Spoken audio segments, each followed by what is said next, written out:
Feel the rhythm, feel the heat.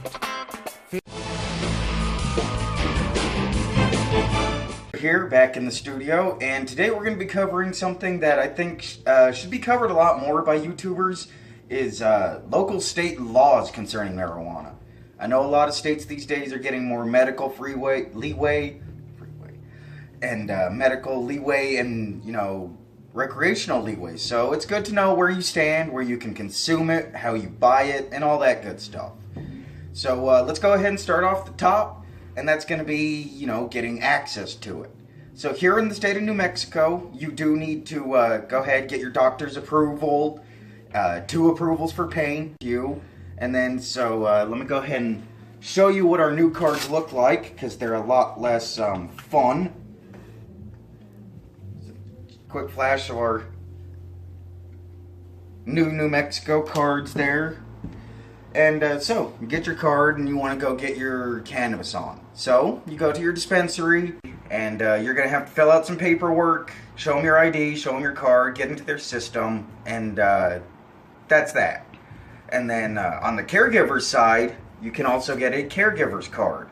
And basically what that does is it lets you have the cannabis and go buy the cannabis for the patient, but it doesn't give you the ability to use it, only to possess it for the patient. So yeah, you have to be 18 years or older in the state of New Mexico, as well as a resident, to go ahead and get your caregiver card. You also need to do a separate fee and paperwork with that as well. I highly recommend getting that done at the same time as your patient's paperwork, just because it gets everything expedited. I did forget to mention, New Mexico is currently not a reciprocal state. So that means that unfortunately any other medical patients can't use their card. So if you're from Nevada, your medical card is unfortunately not valid here for purchasing. Law enforcement, it's totally up to them, but for purchasing, unfortunately, we are non-reciprocal. Alright, let's move on to actually how much you can have and all that stuff. So here in the state of New Mexico, you can have 8 ounces of dried cannabis flower, or what they consider 230 units. It's I believe it's a gram per unit, and every 90 days here, you get 230 units. So say you get your card in January, you have 230 units. So all the way up until the end of March, you can only have 230 grams. So it's kind of confusing, but you get used to it.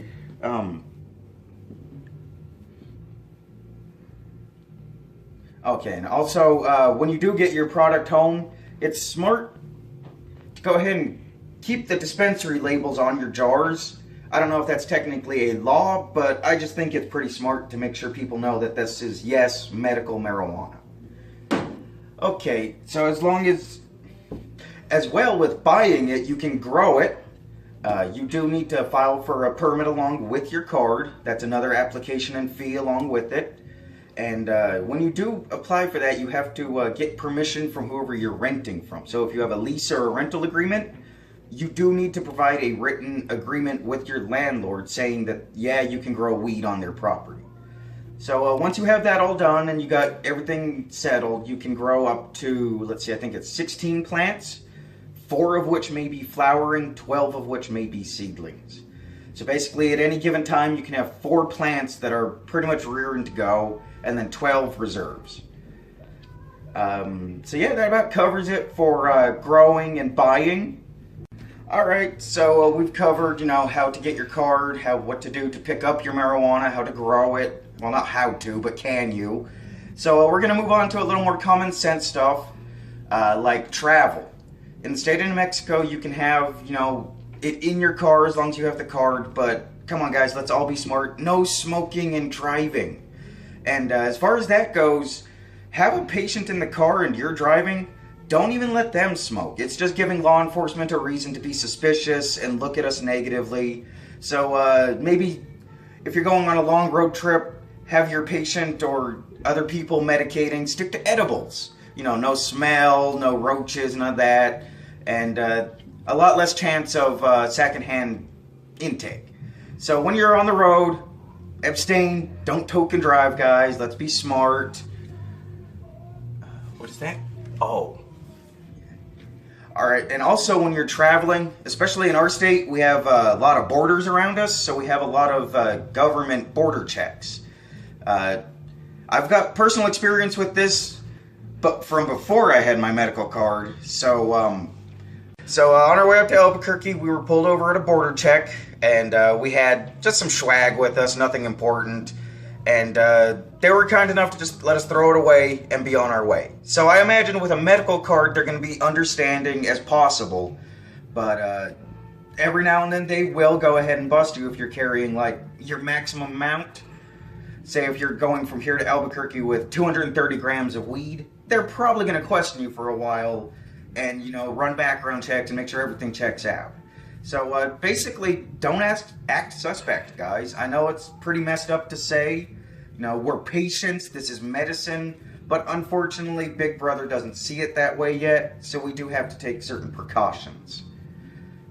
Alright, so along with all those common sense things, we'll do a couple more, including consumption, where you can smoke, where you can't, etc.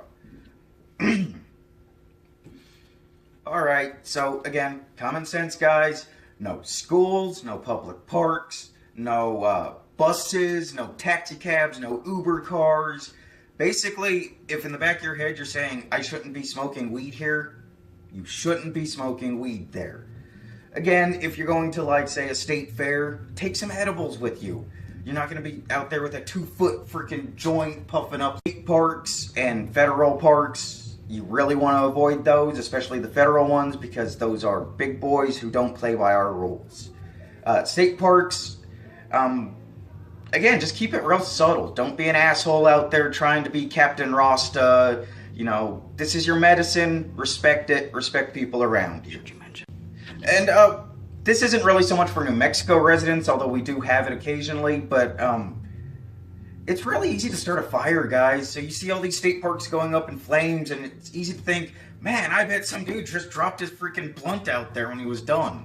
So, again, be respectful of what we got, and let's not be the nuisance that people want to see stoners as. Already covered public transport. Okay, so workplace. This is going to vary literally per place.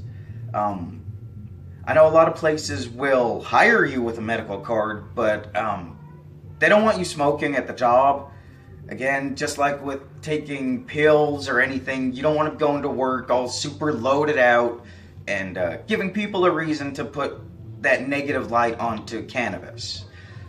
Let's see, last thing we're going to go ahead and mention is where you can smoke. Of course, your personal property. Always be considerate of neighbors, so use sploofies, things like that if you live in a really congested, like, apartment building like we're in. Incense, sploofies, stuff like that help. Backyards are technically okay, but remember, you're gonna have neighbors smelling it and wondering what you're up to. So if you've got like a busybody neighbor, maybe toking it up in the yard's not the best idea, because you're probably gonna get from the police. Sure, you're gonna be just fine, but it's a headache nobody wants to go through.